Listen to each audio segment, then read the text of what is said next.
Thank you, Doctor. Great to be here. Really appreciate our conversation we've had in the past and really appreciate your association. As you mentioned, recently came from the Pennsylvania Gaming Control Board, where I was the Director of Casino Compliance, and I would be definitely rude of me to not acknowledge what I've learned out in Pennsylvania, especially with our Director of Responsible Gaming out there, Liz Lanza, who I learned so much about responsible gaming from. So I definitely want to give a shout out to my friends out in Pennsylvania. But as you mentioned, currently I'm the director of Casino Colorado Division of Gaming, where I started here in June. And I started my gaming career in 1999, working in the industry. So I went from food and beverage to security to surveillance, and worked my way up through the ranks to become the director of surveillance. Got the pleasure of working on the Strip in Las Vegas, in Ohio, Pennsylvania, Iowa, here in Colorado as well, and then was fortunate enough to jump over to the regulatory side. But as you can imagine, I've seen so much change since 1999, and we'll talk about some of that today. But please feel free to ask any questions along the way. So first, I want to talk about Colorado gaming as a whole and kind of how we got here. Back in the day, our towns were old gold mining towns. So we had the towns of Cripple Creek, Central City, and Blackhawk. And back at that time, we had our gold miners who would work in the mines, and then they'd go to the saloons and they'd start playing their different card games and the like in the saloons that we had in the cities. And that's kind of the first taste that Colorado had when it came to gambling. So in 1999, we went from gold to slots. So with the Colorado Limited Gaming Act in 1991, we implemented a $5 betting limit. So the most you could bet anywhere was $5, and that included slots, poker, blackjack, and we had restricted hours as well. We were only allowed to be open between the hours of 8 a.m. and 2 p.m., and all the taxes that were collected from revenue went to the funding for our state historical fund. And so back in 2008, we actually had Amendment 50, which increased our max bet from $5 up to $100. We didn't have any restrictions on hours of operation. We had a craps, roulette, and other various table games. And so that revenue increase started to support our community colleges and the gaming towns and the counties. And so that's when I came out to Colorado to start working up here in the industry. It was back in 2009 when everything went into effect. And that's when we started to realize that there was definitely a need for additional training because when you had a $5 market, there really wasn't such an emphasis on responsible gaming. While it was important to the operators, it was important to the division of gaming. There really wasn't such an impact from an RG perspective. And that's why we had to start slowly starting to be understanding how RG worked, how problem gambling was observed, and the steps that we could take to prevent that. And as we continued to grow, we started to take more and more of that ownership on, which is why we started adding sports betting in 2019, which comes with a 10% tax on sports betting proceeds. As you know, sports betting started really expanding all across the country and has no different been in Colorado with the expansion of sports betting. Here we have to be tied in with a existing operator. But as of November 2023, as you know, 37 states offer sports betting. And for us in Colorado, that included 10 retail sports books and 20 online sports books. And this additional revenue from the taxes is used to fund our water plan implementation cash fund. It's to help expenses related to administration and regulation of sports betting. And so this is another step that we've had to be cognitive of when it comes to RG and problem gambling, which is something we'll touch on in a little bit. So we have yet another amendment that affected us, which was Amendment 77, which was approved in late stages of 2020. This essentially said that the gaming towns had a max bet of whatever they wanted to approve.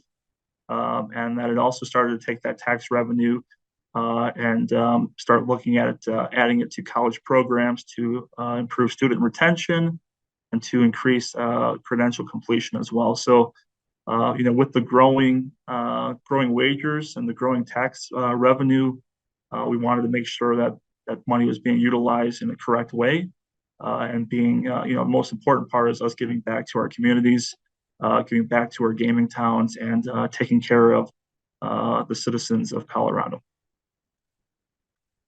We've also added fantasy sports. That was effective in 2017. It's a little bit different from our current sports betting, but that's something that we also have. That's an item for our gaming community to be utilizing. So we have online sports betting and online fantasy sports, and so just one more avenue that people can play different games here in Colorado. What we do not have is iGaming, so we don't have any casino games online at this point. But we anticipate there's going to be growing interest in that in the future. Whether or not that'll be approved by citizens of Colorado is still up for debate. And so with the increased limits, that brought a number of concerns to the Division of Gaming. First, we want to make sure that there's training, both for the Division of Gaming as well as for the operators and for the public. And so a lot of stuff we'll talk about today is about that training, is about that education. But some of those items we'll talk about involve identifying self-excluded players, providing resources to our consumers, training of both the public as well as our operators for the appropriate steps to take, and of course, educating the Division of Gaming to make sure that we're doing everything in our power to provide the assistance to both the operators, to the players, and also to the community in regards to responsible gaming. So right now we have 25 land-based casinos here in Colorado. As I mentioned, Central City, Blackhawk, and Cripple Creek.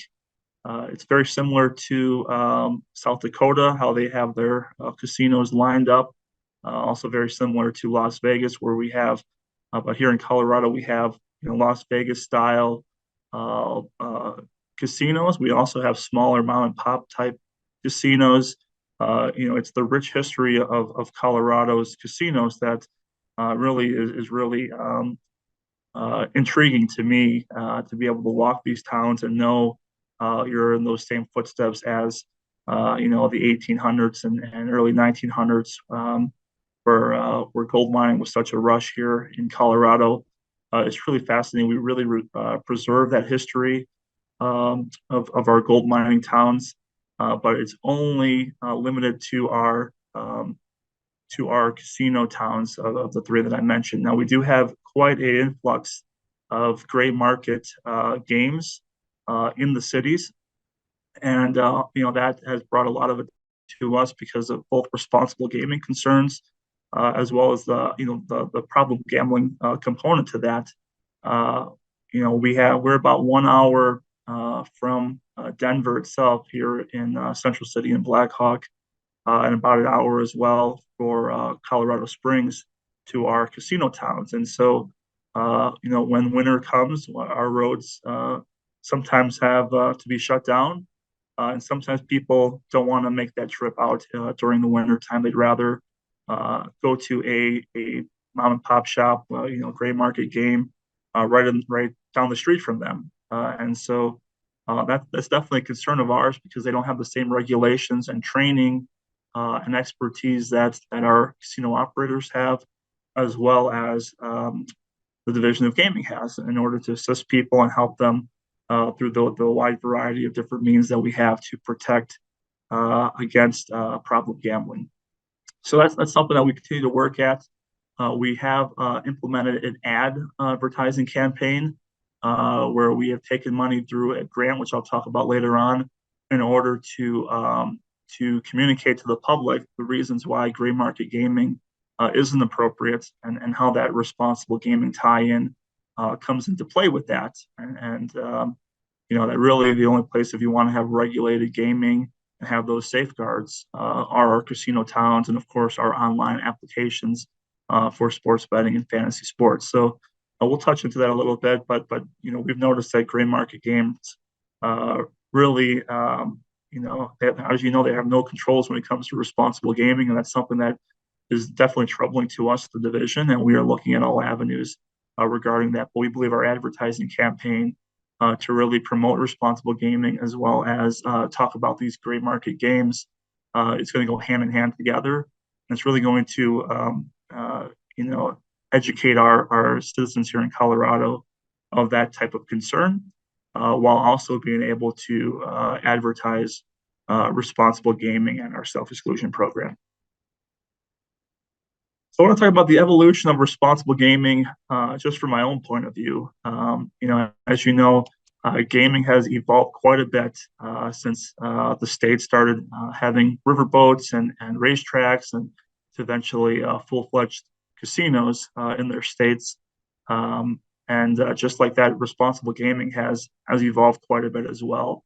And so when I started in the industry as a security officer, at that time, responsible gaming really wasn't something that was talked about. And there really wasn't that type of training associated with that. There wasn't that emphasis on what to do as an employee if you saw somebody with a responsible gaming concern. But now it's completely different, right? We have required training that the operators are very happy to be a part of. A lot of them have their own required training in-house that they would do even without any type of requirement from the state regulators. And so it's been quite an evolution of that. But I remember as a security officer when I started back in late 1999, walking the floor and seeing people, from time to time at slot machines crying while they played slot machines because every single spin of the machine was bringing them closer and closer to, that confrontation of running out of money, not being able to pay their bills, identifying that they have a problem. And I remember, asking the other employees as I saw somebody, at the machine crying, what do we do in this case? How do we respond to this? And essentially, I was told, just don't worry about it, just walk right by it. And I'm very pleased to say that that's definitely not the case anymore. There is such an importance on the operators, such an importance on the regulators to not allow that type of activity to occur. And another real life example is when I eventually went over to surveillance in 2000. I remember seeing somebody on a blackjack table for well over 24 hours. And I remember going home, going to sleep, coming back the next day, having my normal day and then going to work. Individual was still there, wearing the same clothes, playing the same game in the same spot. And again, nobody really knew what to do, right? The casino management didn't really know what to do. Surveillance, didn't really know what to do. It was just kind of one of those things that, there wasn't enough training, there wasn't enough understanding, and nobody really knew how to move forward from that. And those are two points in my career that I remember very well because, it was very impactful to me and somebody who has such a passion for the gaming industry. I'm so happy to see the growth that all of us have taken, all the regulators, all the operators, to really shine a spotlight on the very small percentage of guests that do develop a gambling problem, and making sure that we have appropriate safeguards in place, so that when these people are identified, that we have the steps to prevent them from gambling. We have a number of means of providing them assistance and different education, which we'll talk about. But I just wanted to really emphasize that we've come so far as an industry and as a regulator, that I'm so proud of what we've accomplished. And I know that we're going to continue to accomplish great things, just like surveillance. When I started back in the day, as you can see on the screen, we had giant beach ball cameras in the ceiling, and they would all, the whole dome would move by itself. Everything was recorded on VHS tapes, and sometimes you'd have good quality video, sometimes you wouldn't. But now, with the touch of a button, I could review, days, weeks, months beforehand. I could save that video indefinitely. I have very small 4K cameras that can see across the entire casino. I can identify the date on a penny laying on the ground. And so, just like with the evolution of surveillance, RG has really come a long way with changing for the better. It's a little bit more about the evolution of responsible gaming. As you may know, about 30 years ago, in the 1990s, Harrah's Entertainment implemented a formal RG program, which is really what we started, progressing from 1997 through 98. The industry started to engage in a responsible gaming trial, which involved self-exclusion, responsible gaming marketing, limits on credit, withdrawals from ATMs. All of those things are things that we'll touch on today because all of them are very necessary with making sure that people have the appropriate steps in place to prevent any RG concerns. So I want to talk about a little bit about Colorado now as a whole. And so we've implemented some really great things just in the last couple of years. And some of those things we'll chat about today. But we implemented a grant program, which we're so excited about. We're so proud of. Legislation approved a grant program where we're able to, through our commission, disperse grants to 501c3s, nonprofit organizations who come to us during the grant program and ask for grants to help with educating those in Colorado, researching problem gambling, making sure that we have the appropriate steps in place to address it.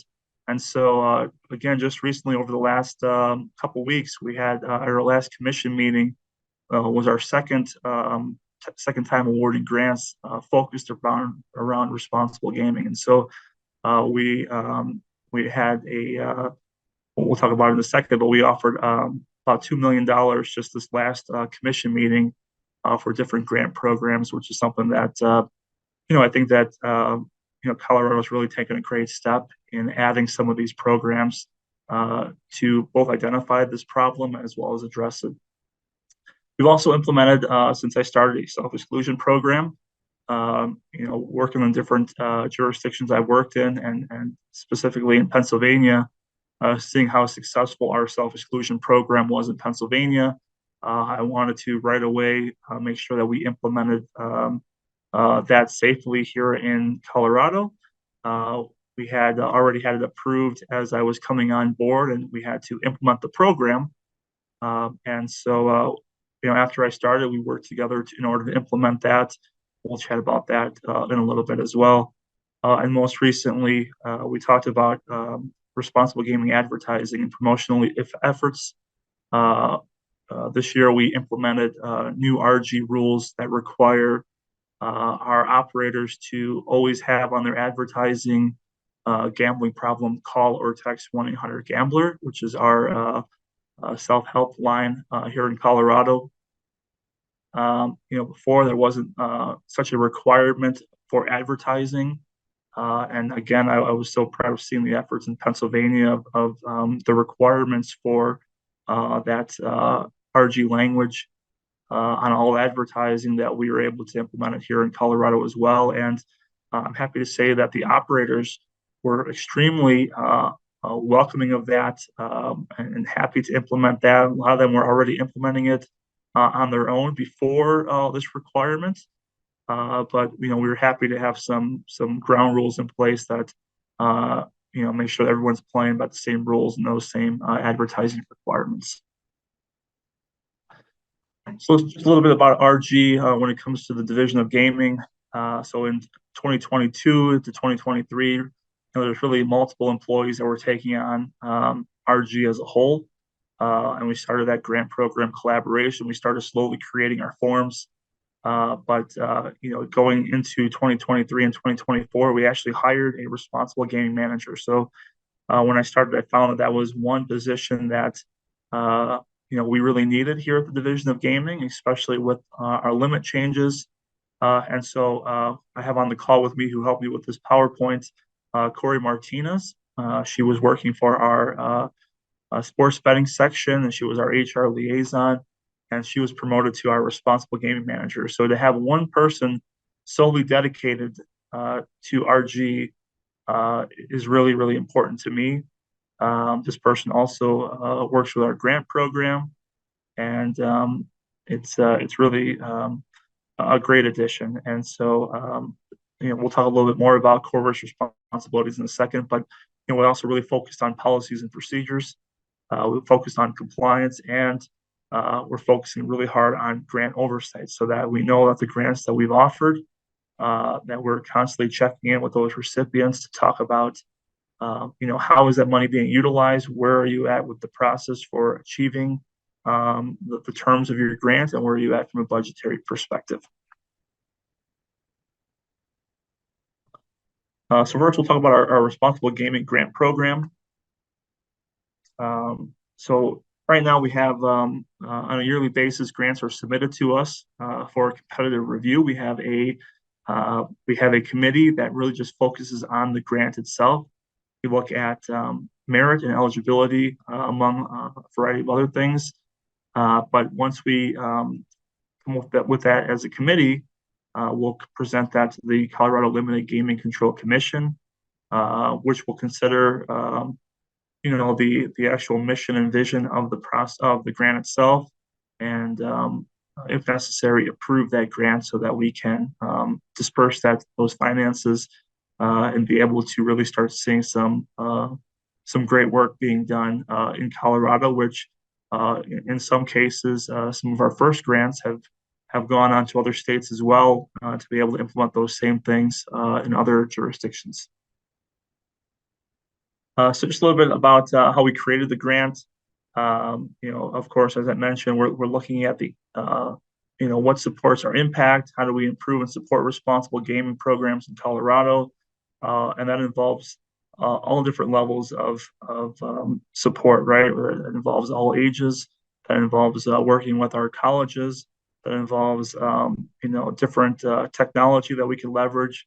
But ultimately, we're collaborating with the Behavioral Health Administration to make sure that the grants are being administered appropriately, and that they're being issued to eligible applicants. So, I think that it's important to have that collaboration with the BHA to make sure that things are being done fairly, to make sure that we're looking at all different avenues when it comes to behavioral health. And so we're really happy to have that collaboration.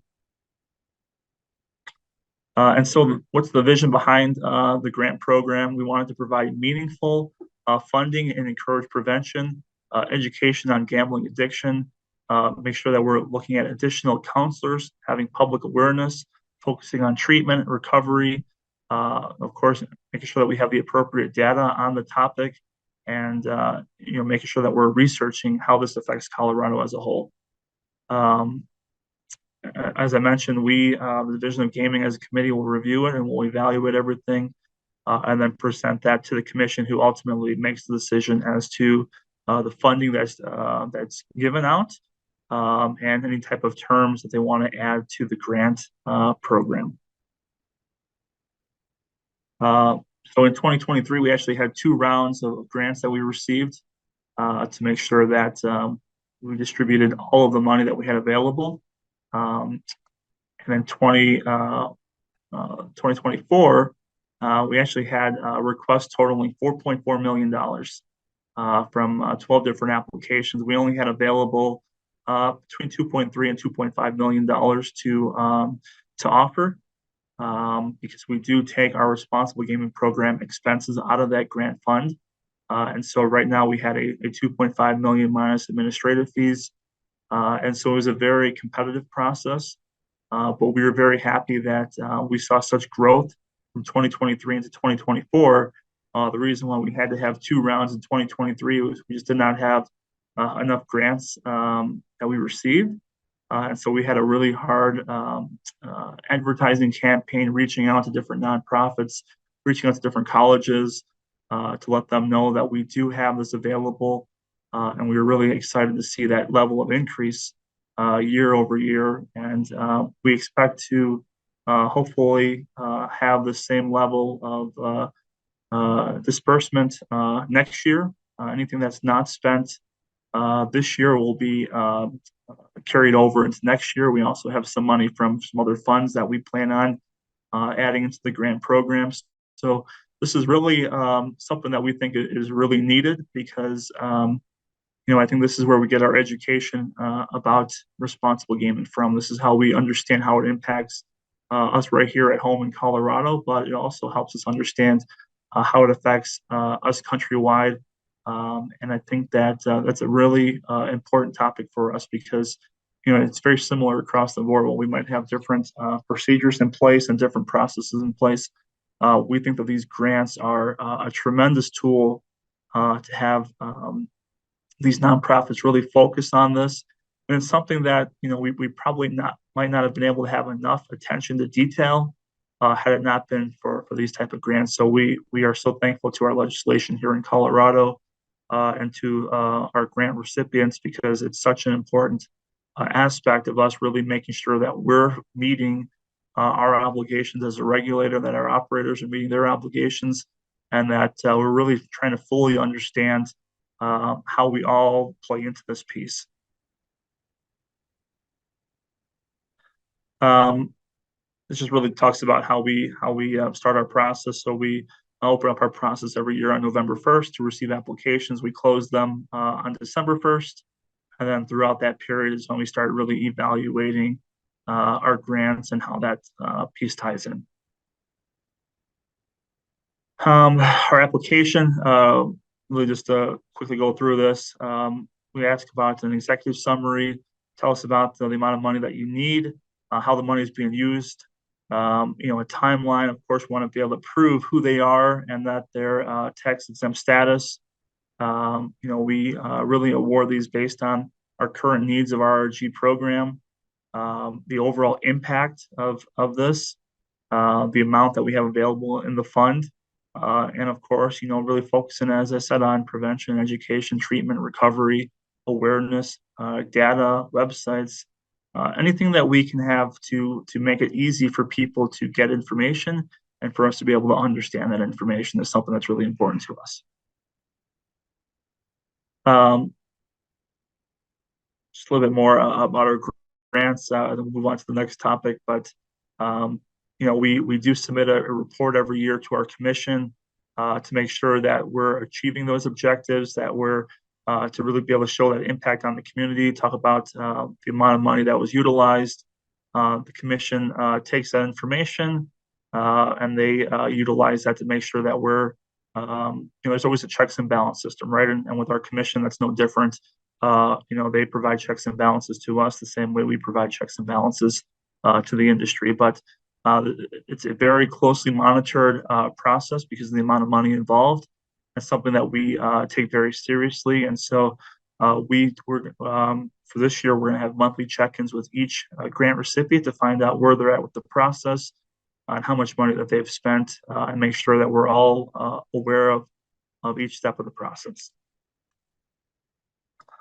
So just a little bit about what we offered. So in 2023, during the first round, we had a total amount requested of $1.5 million that went to the Massachusetts Council on Gaming Health because they were looking at building capacity in Colorado for a system of responsible gaming. That was for $200,000. Kindbridge Research Institute was awarded a little over $264,000. Because they're focusing on a strategic approach to gambling expansion and a review of gambling treatment quality and availability in Colorado. And of course, a great partner of ours is the Problem Gambling Coalition of Colorado, which was awarded a little over $1.1 million. That was to really help with a problem gambling center here in Colorado, collegiate education and prevention program, and an awareness and education program. But as I'll talk about in a little bit, initially the Problem Gambling Coalition of Colorado was the main point of contact for all RG matters in Colorado. They had a self-exclusion list that we eventually would inherit from the PGCC. So round two in 2023, we gave away another $908,000. This one went to Kindbridge itself, a little over $578,000 for a Colorado athlete well-being program, which is something that's really important to us to understand how this is affecting Colorado athletes and really to focus on their well-being and integrity. And something that we're also very proud of, 362,000 going to the Colorado Military Problem Gambling Research Education and Recovery Program. As you could probably imagine, we have a very large military population here in Colorado. We wanted to make sure that with the availability of gambling so readily available near them, we wanted to make sure that we were researching that topic as well. And as I mentioned about our ad program, $330,000 went to the Division of Gaming for our ad program to talk about playing legal, playing responsible, and playing safe through a marketing campaign. So now we have a self-exclusion list for here in Colorado. It's been so successful since we've implemented it back in September, but we've been working on it for a while, and we just wanted to we were hoping we'd have a very technology savvy database, but we did not want to keep waiting. So instead, what we did was we kind of built something very minimal to start with, while the Department of Revenue is helping us build a very robust IT program that's very technology savvy, very leveraged, and will be very, very user friendly to the consumer. But in 2023, we inherited the self-exclusion list, as I said, from the PGCC, who had inherited from the Colorado Gaming Association. So the way the history works is the Colorado Gaming Association used to have people sign up for their exclusion list, and they would disseminate that to the industry. Then the PGCC took it over, but there was really no requirement. There was nothing that mandated any of the operators from following through with this, from stopping people from playing. It wasn't distributed equally and timely to the operators, to all the operators. That I'm not saying the PGCC didn't do it quickly. I'm saying just because there was not that requirement, some of the operators weren't on that same list, or there really wasn't a checks and balance system that was a requirement. And now the Division of Gaming maintains that list, and so it's people that want to sign up to be self-excluded or to remove themselves from that list, contact the Division of Gaming as a whole. I've been so proud of the Colorado gaming industry when we implemented this. They have been so supportive of this. That includes both our online operators and our brick and mortar operators. They've done a fantastic job. They had already, cared a lot about responsible gaming, but now, now that we have these rules in place, they have done such a great job with adhering to the policies, to working to stop people that are on this list from gambling. And I couldn't be happier with our operators here in Colorado, who have done such a fantastic job of helping us with this new rollout, to being open-minded, because we've had to change things, a couple steps of the way to make sure that our format was proper with distribution. But I can't say enough about our Colorado operators and how open-minded they've been about this new process, and how hard they've worked, both from a training aspect as well as from a making sure this is implemented appropriately in Colorado. So just a little bit about SC here in Colorado. Colorado had a population of 5.8 million in 2021. And so historically, we've had 848 people that had signed up for the exclusion list since 2002. To me, that's a very low number, because our industry, our community didn't realize that we had this available to them. So, part of what we do now is making sure that we're advertising our self-exclusion list to make sure people know that we have these resources available. And that's gone through a wide variety of ways, which we'll chat about. But it's something that's very important to us. It's very important to the operators. And we've seen significant growth since we've implemented the process here in September. So since September, we had 78 people enroll into the program. So September to December, we had 78 people. January alone, we had 24 people. So as you can see, what we're doing is working. When somebody comes to an operator and has concerns about problem gambling, they're given the resources by our operators. When they come to the Division of Gaming, they're given those resources, and we're really advertising this in a wide variety of different ways, both through media, through our website, and also distribution of different self-help pamphlets and posters in the gaming town. So I think that to have this many people have signed up since September when we implemented the program, knowing that we had about 800 people since I forget what the date was, 2000, early 2000s, really shows that this has really been a successful process since we started in September, and I envision that it will continue to be a very successful process. Just a little bit of a breakdown of our exclusion list as a whole.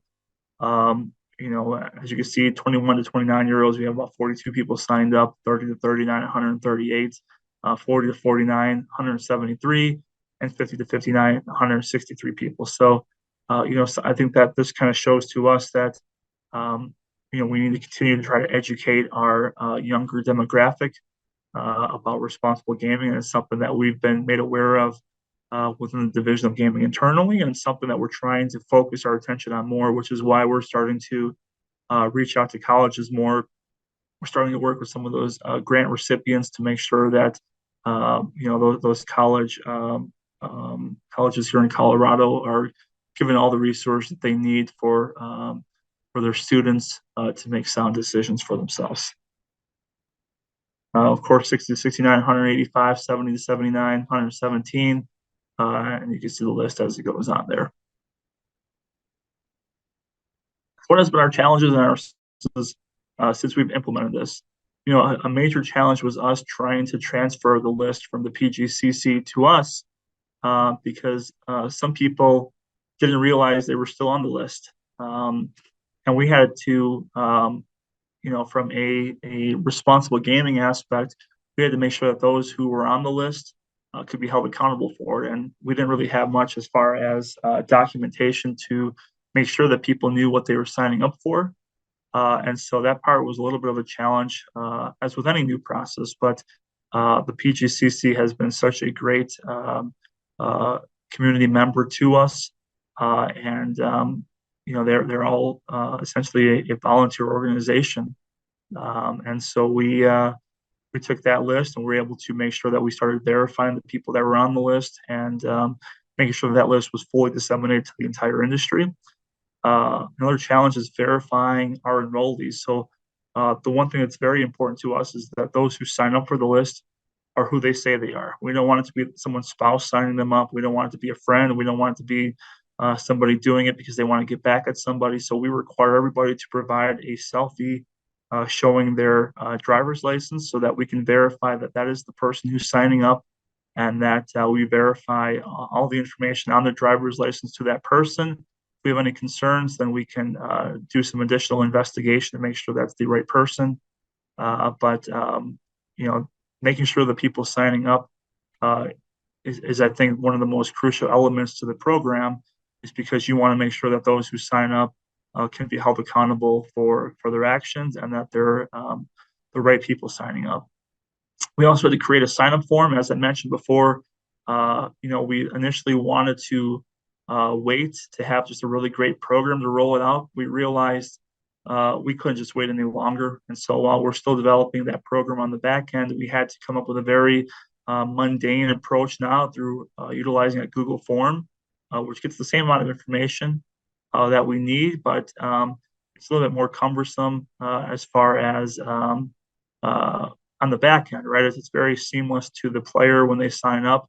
But for the Division of Gaming, it involves a little bit more hands-on approach in order for us to verify the information and to disseminate that information, which leads me to, of course, disseminating the information was a difficult thing because we wanted to make sure that the list we were sending out was going to be protected. We didn't want people's identifying information to get out inappropriately. We wanted to make sure that those receiving the information were still actively employed by the industry and had a gaming license. We wanted to make sure that we were doing everything in our power to protect everybody's personal identifiable information. So, we've had to make sure that we're utilizing secured spreadsheets and making sure that we're staying up to date on individuals who have access to that system, as well as making sure that after a certain amount of time, those old dissemination lists are properly removed so that they're not just floating out there in space.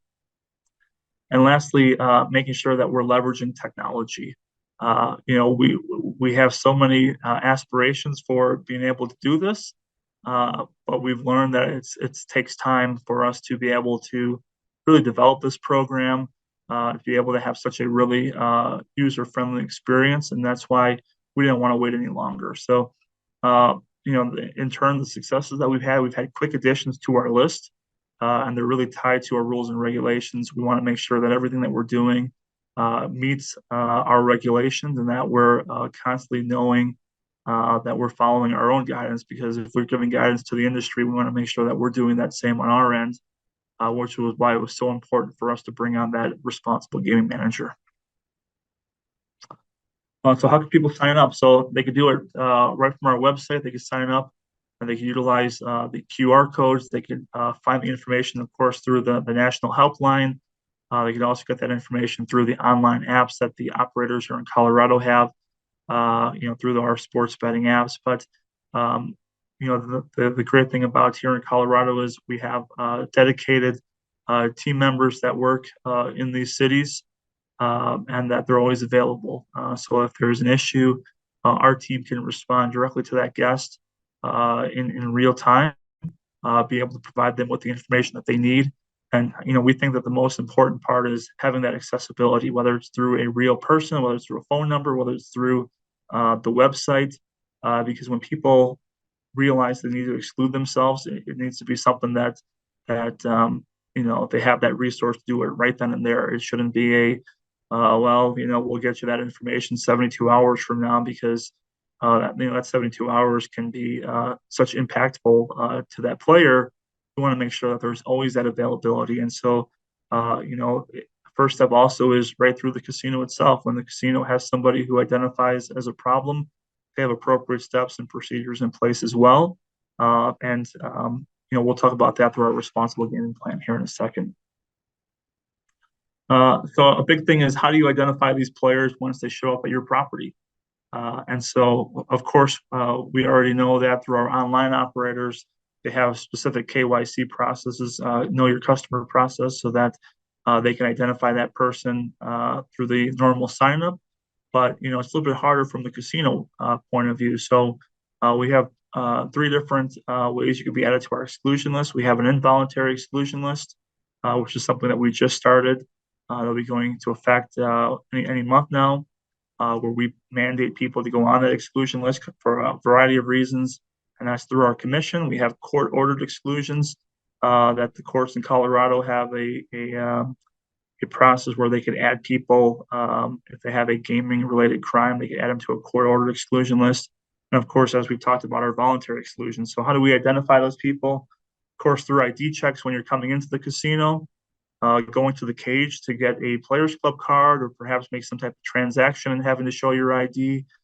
I can't emphasize enough surveillance being such a huge way to identify people on the exclusion list. One of our great practices that we like to have is making sure that we have a exclusion database that is a dedicated monitor in the surveillance room that can be constantly changing with pictures of who are on the exclusion list, so that's always fresh in the surveillance operator's mind. Of course, trying to write a check at the cage could be another way that you get flagged. Winning a jackpot is a way for you to be flagged, as because whenever somebody hits a jackpot, they have to verify in the system that person is not on the exclusion list. And of course, the operator is required to flag any Players Club card that a self-excluded player had previously signed up for, so that when they put their card into a slot machine, it triggers to surveillance and to security and whoever else that person has. That person is self-excluded, and they can take the appropriate steps after that, which also includes going to the cage, swiping an ID, or swiping your player's club card. This really just talks about our involuntary self-exclusion list. And in the interest of time, I'll just say that we implemented this so that anybody who's a threat to gaming can be petitioned to the commission through the Division of Gaming. And if the commission agrees, they can add them to that involuntary exclusion list. Of course, we have to have appropriate rules in place in order to safeguard us as a division when we want to exclude or eject people, as well as to trespass them for being on, being on the self-exclusion list and coming to our property. So, without those appropriate rules in place to give your law enforcement the tools that they need in order to take the appropriate steps to really make it clear to those individuals not to come back, is really a very crucial part of the process. So you can see on here our statute and rules regarding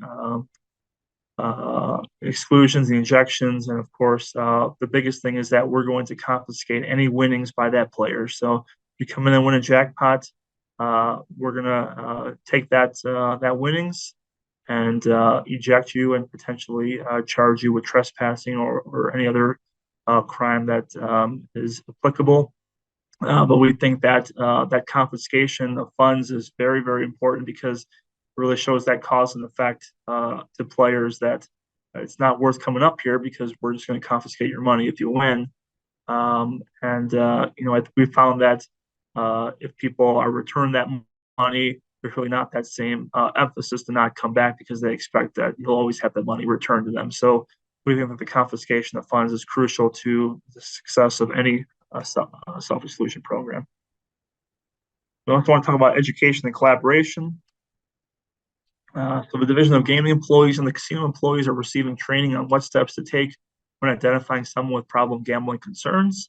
We're working with Problem Gambling Coalition of Colorado, as I said, who has played such a huge part of addressing responsible gaming here in Colorado. And as I mentioned, making sure that the employees, particularly in surveillance, are aware of these individuals that are on the exclusion list so that they can be proactively searching for those individuals and stopping them from gambling. It's really an all-hands approach in order to work to give the assistance to these individuals that they need. Talking about surveillance yet again, I talked about the evolution of surveillance and going from, people just in the ceiling on the catwalks to now very robust surveillance systems. We have very strict requirements here in Colorado when it comes to surveillance. Specifically, we require that all cameras needed to be upgraded to IP digital cameras starting this year. It's important for us that surveillance has the tools that they need to identify people and that there is that visual deterrence that people will get caught if they're on the exclusion list and they come up here to gamble at the properties. A little bit more just about where our cameras are. For responsible gaming plans, so each casino and sports betting operator is required to implement best practices, and we do a lot of that through our responsible gaming plans, which the casino submits to us, to the RG manager, their plan of their best strategies for how they're going to train people, how they're going to identify these individuals. It's the same on the online sports betting side as well. And so in that, they're going to address several things. They're going to address their cashless systems and account wagering. They're going to talk about limits on deposits and withdrawals, limits on betting, responsible gaming tools. Of course, staffing is a huge piece. We want to make sure that we know who is dedicated to RG at the property. We want to make sure that there's education being given to the employees and that there's some type of outreach to those at-risk players as they come to the property. We want to make sure that there's some type of intervention for these players We want to make sure that we're identifying them. We want to make sure there's ways for us to identify people that could be showing signs of having a problem gambling concern. We want to make sure that the exclusion list is implemented properly. We want to make sure, of course, that mail is stopped. We want to make sure that the advertising is cut off immediately. And so that was another thing that has been important to us is initially our properties did not have the ability through our statute to share the exclusion list with third parties. And so then we recognized that that was and sometimes interfering with how quickly we could stop the mail and advertisements to the players. And so then we changed our regulations to allow for approved third-party dissemination of our exclusion list in order to stop the mail as quickly as possible, the advertising as quickly as possible. And so far, that's been a really great addition to our regulations. Of course, we want to address promotions and different offers and bonuses. We want to really hit home about advertising, especially to underage participants. It's really an important thing that all of us are working together. So our team goes up to the properties quite a bit just to be able to do on-site audits and observations. But as I mentioned before, our operators have really taken a great stance and made this a huge piece of their day-to-day responsibilities. So the next steps for the Division of Gaming. Our goal is to have a digital application for enrollment. And we really think that we can tie into our DMV right now to be able to verify those that sign up for the exclusion list. That's the right individual. We also have a DMV application here in Colorado where you can have your driver's license right on your phone. And we think that being able to tie in with that DMV app would be fantastic, both for ease of enrollment as well as for the verification of those individuals signing up for the program. We also want to be able to track people's status right through the app. Right now, they have to kind of remember that or maintain the email response from us when they sign up for the exclusion list and keep track of that date manually. We think that if we're able to have a robust application where they could do it right from the app and know when their time limit is expired would be great, as well as a place for them to sign up for removal after that time frame has expired. And here's our wish list. So if we had, our wish list, here's what we want to do as far as collaborating with other jurisdictions. But, we've heard it before, but we really think there needs to be just one phone number. I get a little bit disappointed when I see the operator commercials, for the online sports books, and you have to find the right phone number for the right state at the bottom of the language at the bottom of the screen. I just wish that there'd be just one phone number that could be routed to everybody properly. I'm not sure if that'll ever happen because there's a lot of regulatory requirements specific to each jurisdiction, but I think that having one phone number would have been just a great way to have everyone remember that number regardless of where you live. We also think there should be some type of national app or website for helping with directing to self-exclusions, maybe not just through the app itself, but direct you right to the appropriate jurisdictional website. Having an efficient database for self-exclusions is really something that we hope to accomplish in the app that we create. And we're hopeful that, right now, each online operator has cool-off periods that people can select in order to stop their gambling or stop them from depositing a certain amount of money during specified timeframes. But we think that it'd be great if somehow at some point there was just a one-stop shop for all the apps, whether helpful through the Division of Gaming or not, where people could just go and limit with the click of a button all the operators at one time. I'm sure that some jurisdictions have a better grasp of that process than we do, but we're still very young in our program, and we hope to be able to kind of identify that going forward. And with that, there's my email address. There's our G manager, Corey Martinez's email address. I really hope this has been beneficial for you. We've had a lot of learning since we've implemented the program, but it's been a very successful program. We're so proud of what we've accomplished here at the division, as well as the collaboration from our community partners and the operators themselves. But please always feel free to reach out to us at any time. We'd love to chat with you and really learn from you as well, because we're really so new to this. We want to learn from you so that we can continue to implement these ideas. And special shout out again to Pennsylvania, Iowa, Colorado for what I've learned working in those jurisdictions and the efforts that they've made for problem gambling. Doctor? Thanks very much, Christopher. Thanks for that really informative presentation, and it certainly has generated a number of questions in the chat. If you have time, I'll take us through some of those. Not too surprisingly, they do center largely around self-exclusion and what happens with those jackpots. But first question we have from Julie, going back to those slides and data you had on self-excluded individuals. Do you have a breakdown of self-excluded individuals who have been registered in sports betting versus casino gaming, I assume land-based casinos? Yeah, unfortunately, we don't keep that data.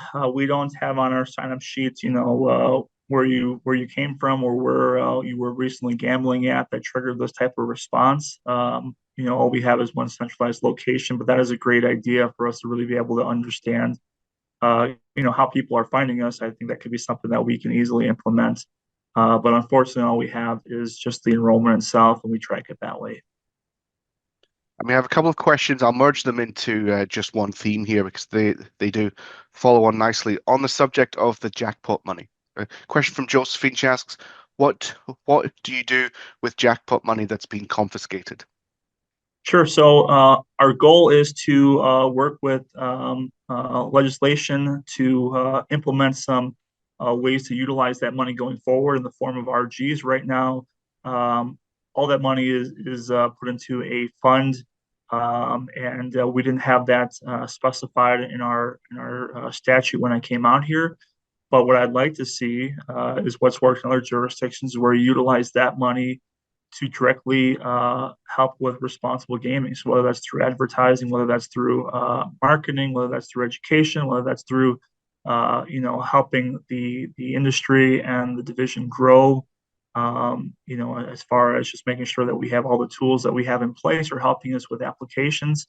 Right now, all we're doing until we can implement a different protocol is tracking that money.